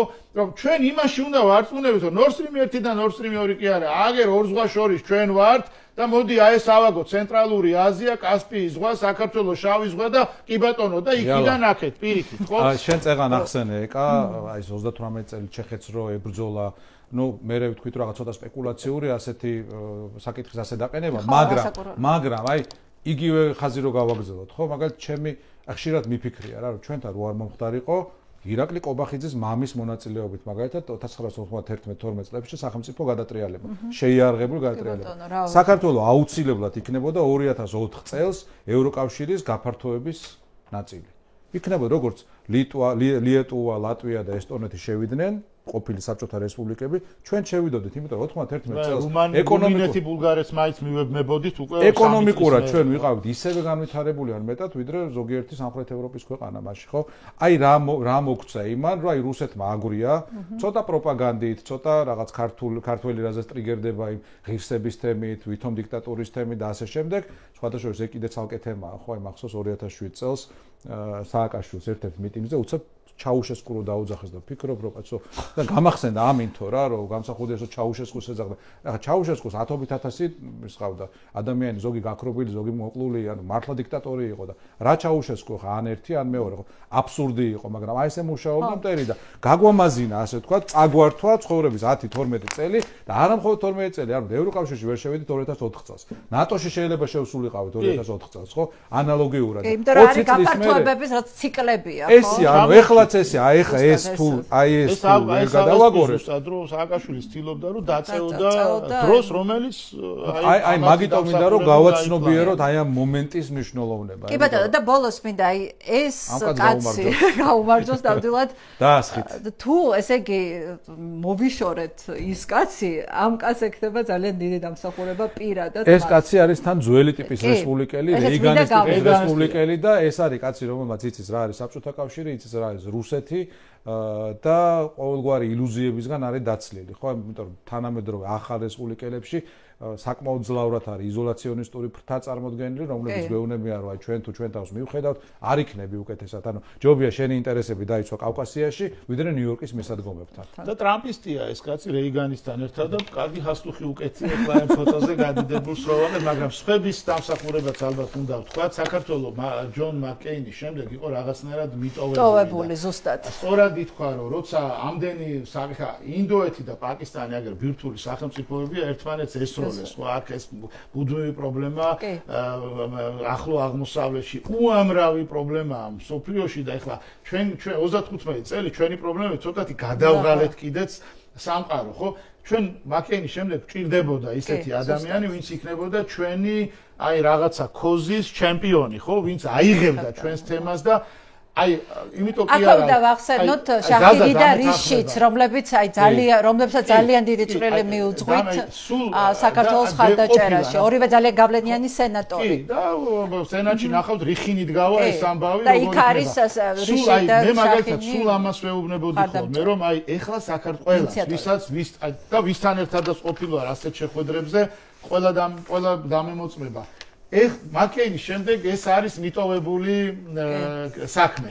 მოკიდე ხელი და შენიყავი ჩემპიონი ამ საქმის, რაც შენს პირად ამბებსაც შენს პირად პოზიცირებასაც გააძლიერებს ამერიკის საკანონმდებლო ორგანოში. იყავ, აი ჩვენ უცებ მოულოდნელად აღმოგვაჩნდა ასეთი ადამიანი, რომელიც ხო, აი ხო ძალიან ის იყო, ხო ეხლა როგორ მართლა ძალიან რთული ეს რასაც ტვიტავდა და რასაც ზოდა ისეთი დასაჯერებელი იყო, რომ მოიცა როგორ აი რამდენს უკითხავს რუსთაველის გამზე, როგორ არის ეს კაცი ასეთი დარწმუნებული, ეს რაღაცა ძალიან ის ამ დროს თქვა მარკაცო არ ჯერათო და გამადგონია თვითმოებიო და ხო შეასრულა თუ ხუმრობო ამას გონიათ ხუმრობო არ არის ამერიკის შეერთებული შტატები არ არის ქართული ოცნება ჩვენ როგორი სტანდარტი შემოგვიტანეს იცით ქართული ოცნების სტანდარტით გვაზომინებ ქართული ოცნების სტანდარტი არის მის ყველაფრის მიღმა მის ფსკერის მიღმა ეს არ არის საერთოდ სტანდარტი იქ რასაც იტყვიან იმ სიტყვებზე პასუხისმგებლები არიან და იმ სიტყვებს მე ასრულებენ და ამათ ეგონათ რომ როგორც 13 წელი რაღაცა სიგიჟეებს ლაპარაკობენ და ტყუილებს ლაპარაკობენ და არავინ ამაზე პასუხს არ თხოვს იქაც ეგეთი რაღაცაა და არ არის ასე ზუსტად ამიტომ გვინდა ეს ცივილიზაცია იმიტომ ვართ ამ ცივილიზაციის ნაწილო ჩვენ სიტყვის ხალხი ვართ ილია ჭავჭავაძე იყო ეს ადამიანი და ჩვენ ეს ქვეყანა გვინდა ილია ჭავჭავაძის ქვეყანა გვინდა რუსთველის ქვეყანა გვინდა ეს გვინდა და ეს არის ზუსტად დასავლეთი ძალიან დიდი ესე კი პოდკასტისთვისაც კი გია არის ისეთი ენერგიული რომელიც ესე იგი შესაშური ენერგიულობით არა შეუძლებელია ხოლმე ჩვენ ამას არ ძინავს მაგალითად ღამები ანუ შეუძლებელია ამ ქვეყანაში ცხოვრობ და ამაზე არ ნერვიულობდი ამაზე ემოციის გარეშე ილაპარაკო, ხო, რასაც მართლა რაღაცა მთელი ჩვენ ოცნება ქონდა ეს საბჭოთა კავშირში დავიბადეთ, თავისუფლებაზე ოცნება იყო, მე უცებ ეს ბრძოლით მოვიპოვე და ეხლა უცებ მართლა ვიღაცა ვიგინდარები მოდიან და გეუბნებიან რომ არა აი რუსებთან უნდა ვიყოთ და რუსები უნდა ვიყოთ. ამას გეუბნებიან. არ მინდა, მე მინდა რომ ქართველი ვიყო. მე მინდა რომ ჩემი თვითყოფადობა შევინარჩუნო იქ სადაც ამის ერთადერთი ადგილი სადაც ამას შევინარჩუნებთ არის სწორედ დასავლური ცივილიზაცია. ეგეც მაგნოტაზე დავასრულოთ, ბალე. ადრე გვითქვამს და ხაზი გაუსვათ მაგას. ადრე და წლების განმავლობაში კოცები რას გვეუბნებიან, ხო, რომ არჩევანი არის აი კოცი თუ ნაცი. ნაცი თუ კოცი. სინამდვილეში არჩევანი არის კოცი თუ ქართველი. კოცი არ არის ქართველი, ქართველები ვართ ყველანი. კოცი არის რაღაცა გრუზინის ხელოვნურად გამოყვანილი, კორუმპირებული, უწყინარი რუსისთვის ჯიში, რომელსაც აი ესე ცირკის პუდელივით რაღაც ორფეხზე დააყენებენ უკანათათებზე, რაღაცას გააკეთებს კორუმპირებულად ჩაუგდებენ შაქრის ნატეხს პირში და ამით არის ბედნიერი. აი კოცი თუ ქართველი, ჩვენ ყველანი ვართ ქართველები, რომლებმაც ეს ბრძოლა უნდა მივიყვანოთ ბოლომდე. ზაზა, გია, ძალიან დიდი მადლობა ზაზა ბიბილაშვილი. გია, ჯაფარიძე იყვნენ ჩვენთან. მე მგონი ძალიან საინტერესო საუბარი გამოგვივიდა, ამიტომ ველოდებით თქვენს კომენტარებსაც, ველოდებით თქვენს გამოხმაურებას იმ თემებზე, რასაც ვილაპარაკეთ. კიდევ ერთხელ შეგახსენებთ, რომ ეს არის პლატფორმა მისმინე, გამოყვებით, აუცილებლად გამოგვიწერეთ თუ არ გამოგიწერეთ ჩვენი არხი და გამოყვებით Facebook-ზეც, TikTok-ზეც, Instagram-ზეც, თუ რამე ახალი სოციალური მედია იქნება, იქაც გავხსნით ჩვენს გვერდს და იქაც გამოყვებით, მოკლედ რუსთაველზე. და გამოყვებით რუსთაველზე. იყავთ გენიალური. აი ეს უნდა დავამატო ხოლმე გია. ძალიან დიდი მადლობა. მომავალ შეხვედრამდე.